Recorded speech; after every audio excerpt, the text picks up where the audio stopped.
ចឹងខ្ញុំបាទសូមជម្រាបសួរហើយខ្ញុំបាទឈ្មោះសួងនុរតជានាយករងនៅវិទ្យាស្ថានភូមិបច្ចេកទេសភូមិភាគតេជោសែនសៀមរាបថ្ងៃនេះខ្ញុំបានមកចូលរួមកម្មវិធី TVET Day លើកទី8ក្រោមប្រធានបទ TVET បង្កើតឱកាសការងារសាងក្តីសង្ឃឹមដល់យុវជនហើយខ្ញុំក៏សូមចូលរួមបង្ហាញខ្លឹមសារនៅក្នុងកម្មវិធី TVET Day នេះទៀតដែរបាទអញ្ចឹងពាក្យថា TVET គឺមានន័យថាការអប់រំបណ្ដុះបណ្ដាលបច្ចេកទេសនិងវិជ្ជាជីវៈនៅក្នុងប្រជាជាតិកម្ពុជាការបណ្ដុះបណ្ដាលនេះគឺមានគ្រឹះស្ថានបណ្ដុះបណ្ដាលនៅទូទាំងប្រជាជាតិកម្ពុជា47គ្រឹះស្ថានក្នុងខេត្តសៀមរាបក៏មានគ្រឹះស្ថានបណ្ដុះបណ្ដាលចំនួន2គឺវិទ្យាស្ថានភូមិបច្ចេកទេសភូមិភាគតេជោសែនសៀមរាបនិងវិទ្យាស្ថានជាតិភូមិបច្ចេកទេសអង្គរដែលវិទ្យាស្ថានទាំងពីរជាគ្រឹះស្ថានបណ្ដុះបណ្ដាលជំនាញបច្ចេកទេសនិងវិជ្ជាជីវៈបាទហើយក្នុងនោះដែរវិទ្យាស្ថានភូមិបច្ចេកទេសភូមិភាគតេជោសែនសៀមរាបក៏បានចូលរួមកម្មវិធី TVET Day លើកទី8នេះដោយបាននាំយកនៅសម្ភារៈយកមកតាំងបង្ហាញដែលមានតាម Department មួយចំនួនដូចជា Department អគ្គិសនី Department បរិក្ខារត្រជាក់ Department ពាណិជ្ជកម្មធុរកិច្ច Department ផលិតកម្មនិងសេវាកម្ម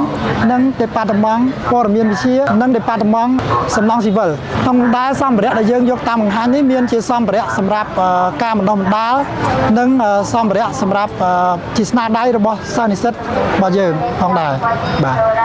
សម្រាប់ប្រធានបទ TVET បង្កើតឱកាសការងារនិងសាងក្តីសង្ឃឹមដល់យុវជន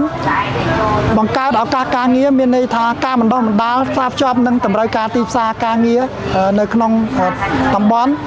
ដែលយើងមានបណ្ដុះបណ្ដាលជាជំនាញនៅក្នុងវិទ្យាស្ថានភូមិបច្ចេកទេសតេជោសែនសៀមរាបមានដូចជាជំនាញអគ្គិសនីជំនាញបរិក្ខារត្រជាក់ជំនាញព័ត៌មានវិទ្យាជំនាញសំណង់ស៊ីវិលជំនាញធុរកិច្ចភេសជ្ជៈជំនាញសេវាកម្ម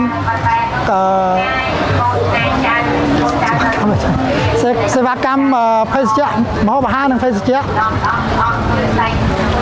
ជំនាញសេវាកម្មសម្អាងកាយបាទដែលជំនាញទាំងអស់នេះសិតតែជាជំនាញដែលមានតម្រូវការក្នុងទីផ្សារការងារដែលយើងបណ្ដុះបណ្ដាលទៅដើម្បីឲ្យយុវជនយើង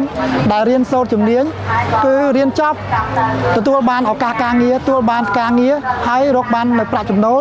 គាត់អាចធ្វើការងារឲ្យគេឬក៏ប្រកបរបរដោយខ្លួនឯងសម្រាប់អត្ថន័យខ្លឹមសារសាងក្តីសង្ឃឹមដល់យុវជន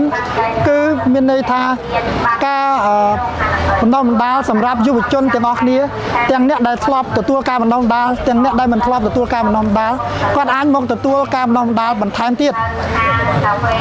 ដែលជាច្រកនៃការសិក្សាជំនាញបច្ចេកទេសនិងវិជ្ជាជីវៈដែលក្នុងន័យនេះគឺគាត់អាចមានរៀនពីកម្រិតទាបរហូតដល់កម្រិតខ្ពស់នៅក្នុងការបណ្ដុះបណ្ដាលបច្ចេកទេសនិងវិជ្ជាជីវៈនេះបាទដែលនេះគឺជាការសរបញ្ជាក់អំពីការឆ្លើយតបរបស់វិទ្យាស្ថានភូមិបច្ចេកទេសភូមិភាគតេជោសែនសម្រាប់កម្មវិធី TVET Day លើកទី8ក្រោមប្រធានបទបង្កើតឱកាសការងារនិងសាងក្តីសង្ឃឹមដល់យុវជនបាទសូមអរគុណ